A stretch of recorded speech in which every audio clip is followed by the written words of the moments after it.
Jadi kalau Anda sholat kok masih sering salah, dan saya yakin semua orang juga gitu, kalau nggak nabi, nggak wali itu ada ya kesalahan-kesalahan yang tidak fatal-fatal banget, karena ada kebaikan yang Anda lakukan, yaitu ketika Anda dipanggil, Anda istijabah, Anda mengiyakan dengan menghadap, ya itu sudah bagus.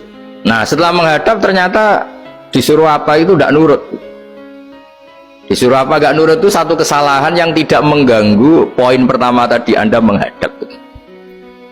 Sehingga banyak cerita di hadis-hadis, ada sahabat yang zaman itu tidak soleh-soleh banget.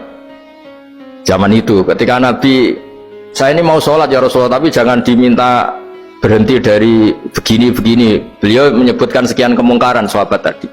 Nabi komentarnya itu sayan hahumayakul. Nanti kalau sering sholat lama-lama ya enggak begitu itu.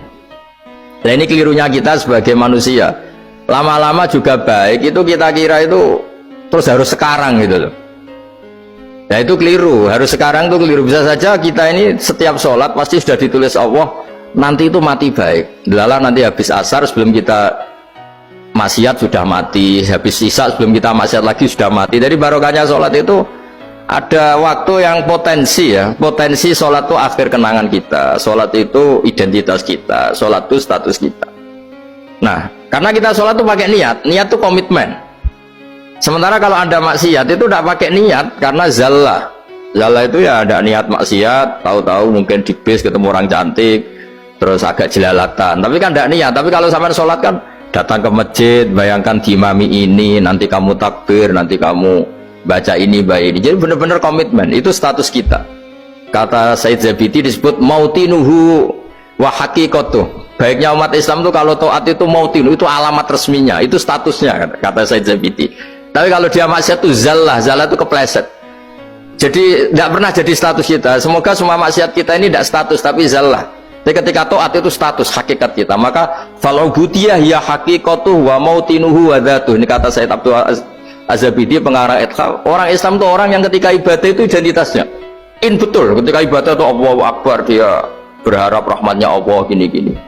Nah ketika salah dia zallah, dia ngantor ya ada niat korupsi, dia ingin memenai negara ini, dia nyai juga agak ingin macam-macam ya, tapi karena manusia terus ada zallah.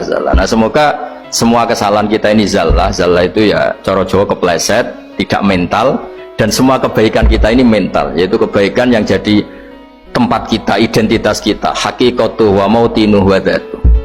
Tapi jangan pernah berpikir kalau apa artinya sholat kalau kita masih melakukan kemungkaran, itu salah besar. Sholat itu wajib, dengan Anda sholat itu sudah mengurangi kemungkaran Anda, karena Anda tidak melawan ketentuan Allah Ta'ala. Kayak kita orang Indonesia, meskipun kita koruptor, mau jadi KTP Indonesia sudah bagus, kita mau jadi warga Indonesia, meskipun setelah itu kita korupsi dan salah, tapi lumayan jadi mau jadi warga apa? Indonesia. Orang mau sholat artinya dia menstatuskan diri sebagai hamba Allah, teken kontrak, kalau saya ini hambamu ya Allah, anta robbi, iya karena butuh, iya karena stain. Soal salah ya salah aja, yang sama, kita tetap warga Indonesia meskipun kita salah, meskipun kita koruptor, meskipun kita salah, tetap aja warga Indonesia yang berhak mendapat jatah makan meskipun di penjara, meskipun apa. Sama, kita ini hamba Allah yang mengakui kalau Allah itu Tuhan, kita hamba. Dan barokahnya pengakuan itu insya Allah di cerita-cerita syafaat, kalau kita dosa atau apa insya Allah dapat syafaatnya Rasulullah SAW, karena kita tidak pernah lari dari status kehambaan. Ini yang harus dipegang, makanya status kehambaan ini nggak boleh hilang. Kita harus sering bilang Robbi, Robbi, Tuhanku yang merawat aku, yang memberi aku. Dengan demikian kita menjaga status kehambaan kita, dan status hamba ini yang menjadikan orang layak masuk surga, yaitu fadkhuli fi ibadi, kamu harus resmi menjadi hambaku, baru ada perintah wadkhuli jannati. Kalau menjadi hamba aja nggak mau, kita punya keangkuhan, punya keinginan yang mulu-mulu, sehingga seakan-akan kita ini Tuhan, nah itu tidak menghamba. Kita harus fadkhuli fi ibadi, baru wadkhuli jannati.